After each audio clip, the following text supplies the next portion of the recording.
Hey, how y'all doing? It's Craig here again. Got the Homelite Zr25 leaf blower. This is the engine that was out of it in the last video. Waiting on the new ring to show up. So before I get the ring, I wanted to get some numbers on the timing, port timings and durations. So I've already got it set up. I've already got my numbers and stuff. But what I wanted to do was just basically go over how I do it. Maybe somebody out there is not quite sure. Maybe I can, give you a few pointers. Just remember, in no way am I an expert on doing this. I have general knowledge.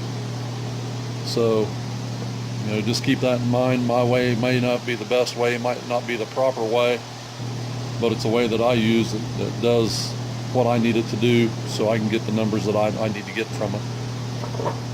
But you got to find top dead center. Your piston has to be at TDC. You need some kind of a pointer.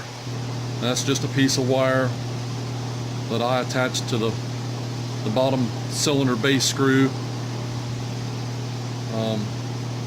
I made an adapter here with just a bolt, a couple nuts, a couple washers, and adapted it right up to the crankshaft.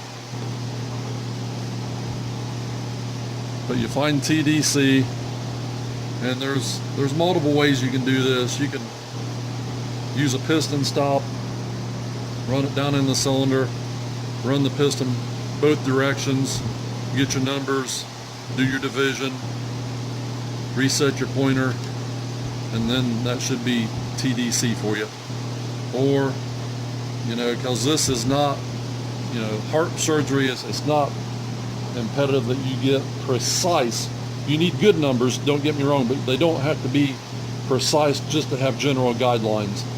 You can run something down in a cylinder, and as the piston's coming up, it'll swing over the top arch, and you'll feel the movement of the screwdriver stop, and then you'll feel it start to go down.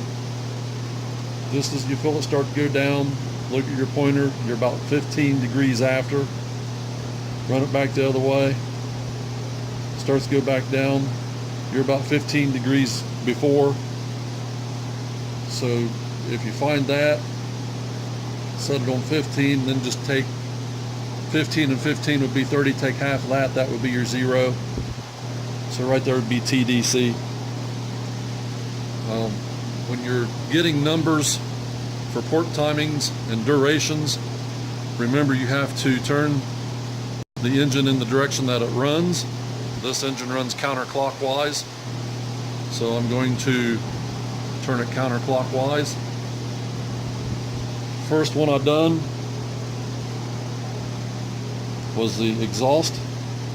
And how I done that is I just took a flashlight, shined it down through the spark plug hole, and just started turning until I seen some light come through on the very top of the piston. There's the ring, so you're getting close. I went a little too far.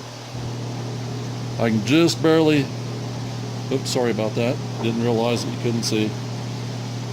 See how you get the light through? Just as you can start to see a little bit of light come across the top of your piston, that's when your port starts to open. So you write that number down.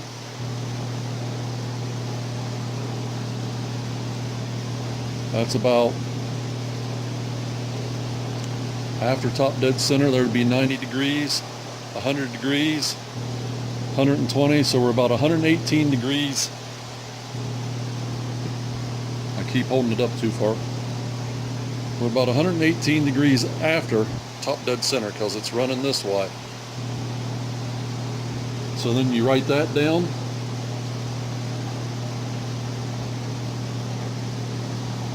Then you run it on around. Again, you're all the way open, going counterclockwise with the engine. Bring it up until the piston just closes off to where you can't see no light. And that's about right there.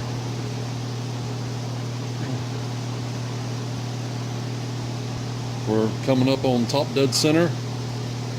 So again, there's 90, there's 100, about 100 and looks like it's pointing at about 102. So you'd write them down, and then your duration is the distance between after top dead center and before top dead center. So wherever it was pointing over here to wherever it's pointing here, you count up how many degrees is on that wheel, and that's what your exhaust duration timing is. That's the amount of time in degrees that your exhaust port is exposed for gases to escape. And when I done it the first time, I come up with the duration of 150 degrees, roughly. I think it might have been like more like about 148, but I just rounded it off. So I'd take my opening degrees and my closing degrees, mark them down, find them on my wheel again and count the degrees, and then that's what your duration is. And then you do with the same with the intake. Again, remember, this engine runs counterclockwise. So you find top dead center again, which is right there. Come over here. Your piston's already open. So you're going down on your power stroke, you're going counterclockwise. So you're taking it clear down and starting back up on compression stroke. Just as that piston skirt on the very bottom starts to open up the intake into the crankcase, that's what your number's going to be. So remember, we're coming up on top dead center. So now this is opening at right about 60 degrees before top dead center. So you would write that number down, take it on around. It's open the whole time, so it's drawing a new charge in this whole period until right there where it closes it off. And we're about 65 degrees after top dead center. So 60 to 65, 60 and 60 is 120, and 5 would be 125 degrees of intake duration open.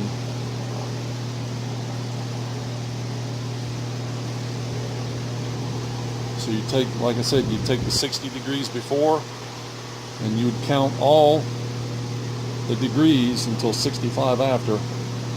So like I said, 60 degrees before, 60 degrees after is 120, plus 5 more is 125 degrees of duration. That's the amount of time that your intake is exposed for new charge to go in. Now when it comes to checking your ports, your transfer ports, I've got a little borescope I can use, but I can actually see these transfer ports here, and you do it the same way. You go until it just opens, till you can just see the opening of the port. It's about right there. That transfer opens at about roughly 85, there's 90, 100, about 110, about 105 degrees after top dead center is where that transfer port opens up, starts to open. And then you run it all the way down and all the way back up until it just closes the transfer port opening. And that closes at about 80 degrees before top dead center. So you take and you add from over here, you add all that together, and you come up with transfer port duration of roughly 110 degrees. So your transfer ports are open roughly 110 degrees. That's where you're actually pushing the charge in the crankcase up into the cylinder, pushing the spent gases and burnt fuels out of the exhaust. I need to know these numbers before I go to cutting the base down, because when you cut the base, everything's going to be lowered, so everything's going to be changed. to the point to where it could cause it to run boggy.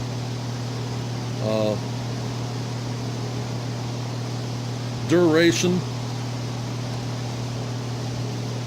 Engines that run high RPMs like a lot of open duration because it's running faster, so it gives it more time to transfer the charge.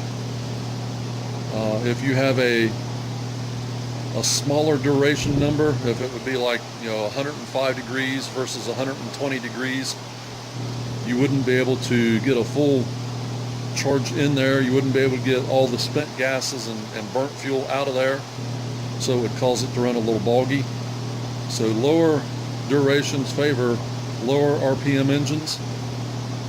Higher durations, more duration, favors higher RPM engines to a certain extent. And as you're going up and down, the faster you go up and down, time-wise in milliseconds, the amount of time that the port stays open or exposed gets reduced by the speed of the piston going up and down. The slower the piston runs up and down, the more time in milliseconds that port is open or exposed. So it's able to get more of the charge in and more of the spent gases out at a lower RPM. But as you increase RPMs, you have to have the duration of the port timing greater to allow that transfer action to happen, because the amount of time that you're actually open and closed in milliseconds becomes less. I hope that's understandable. Like I said, I'm not an expert on this, but this is how I do it. This is my understanding of how port timing and the degrees of duration affects different engines at different RPMs. So don't just take your base gasket out and drop the cylinder on there expecting it to run better, because if you had poor timing numbers to begin with, now they're going to be even worse, because everything's going to open up sooner and close earlier, and that's going to affect the way it runs. In a different video I posted, I was able to find some general guidelines for the amount of time that everything should be open in duration degrees, and all the numbers that we've got here all fall pretty much right in the center of them. I do not have them numbers in front of me, but I will post them in the link in the description. That way I'll even put them into the credits maybe at the end of the film. Hope this helps somebody. I know there's a lot of yous out there probably already know this, probably cussing me up one side and down the other because I don't explain things in a manner that is easily understood. I kind of jumble things up. I have a good idea of what I want to do, where I want to be, but when it comes to explaining things, I'm not the best at that. That's why I was never a teacher.